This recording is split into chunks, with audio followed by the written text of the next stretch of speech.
না চাদরও আছে, চাদরটা দিয়ে দে। চাদর নাই রে ভাই, কারণ না চাদর যেটা চাদর আছে আমরা দিয়ে দেন।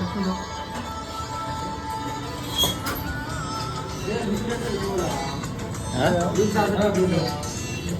কত করে গোলা দেওয়া কোন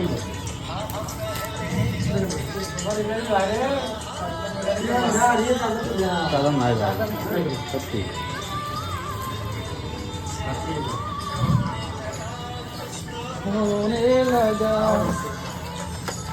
কি কখনো না ঠিকই দিছে। খবর আছে কালারটা দেই, ওয়াও কালার। আজ এবার কত টাকার ফোন, কত টাকা ডাউনলোড করে ফোনটা নিলা? 3,000 ডাউনলোড করলাম। মোবাইলের দাম কত? 15,999 টাকার ফোন, মাত্র 3,000 ডাউনলোড করে ফোন নিল। আজ ফোন নিয়ে ভালো লাগছে? ভালো লাগছে তো? ভালো লাগছে। বড়িয়া ভাই, থ্যাংক ইউ।